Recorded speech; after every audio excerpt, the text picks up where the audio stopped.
भगवान कृष्ण जन्म कथा। भाद्रपद माह में कृष्ण पक्ष की अष्टमी तिथि के दिन भगवान श्री कृष्ण का जन्म हुआ था। कहा जाता है कि द्वापर युग में बढ़ रहे कंस के अत्याचारों को खत्म करने और धर्म की स्थापना के लिए उनका जन्म हुआ था। उनके जन्म की कहानी बड़ी ही रोचक है। आइए जानते हैं क्या है कृष्ण जी की जन्म की पूरी कथा। पौराणिक कथाओं के अनुसार द्वापर युग में मथुरा के राजा उग्रसेन के बेटे कंस ने उन्हें सिंहासन से उतारकर कारागार में बंद कर दिया था और खुद को मथुरा का राजा घोषित कर दिया था। कंस की एक बहन देवकी थी जिसका विवाह वासुदेव नामक यदुवंशी सरदार से हुआ था।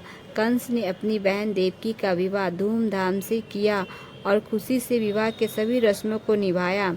जब बहन को विदा करने का समय आया तो कंस देवकी और वासुदेव को रथ में बैठाकर स्वयं ही रथ चलाने लगा। तभी अचानक आकाशवाणी हुई कि देवकी का 8वां पुत्र ही कंस का काल होगा। आकाशवाणी सुन कंस की रूह कांप गई और वो घबरा गया।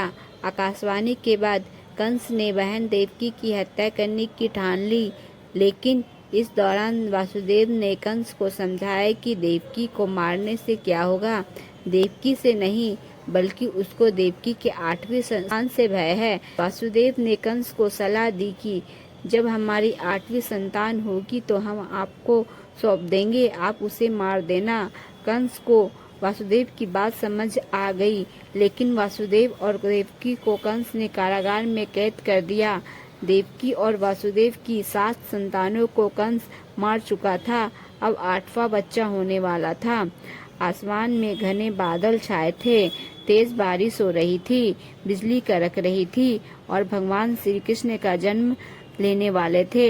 रात्रि ठीक 12 बजे कारागार के सारे ताले अपने आप टूट गए और कारागार की सुरक्षा में लगे सभी सैनिक गहरी नींद सो गए। समय वासुदेव और देवकी के सामने भगवान श्री विष्णु प्रकट हुए और उन्होंने कहा कि वे देवकी के गर्भ से 8वें पुत्र के रूप में जन्म लेंगे। इतना ही नहीं, भगवान विष्णु ने कहा कि वे उन्हें गोकुल में नंद बाबा के यहाँ छोड़ आए और वहाँ अभी अभी जन्मी कन्या को कंस को लाकर सौंप दे। वासुदेव ने भगवान विष्णु के बताए अनुसार ही किया। गोकुल से लाए कन्या को कंस को सौंप दिया। कंस ने जैसे ही कन्या को मारने के लिए हाथ उठाया, कन्या आकाश में गायब हो गई और आकाशवाणी हुई कि कंस जिसे मारना चाहता है वे तो गोकुल पहुंच चुका है। ये आकाशवाणी सुन कंस और घबरा गया।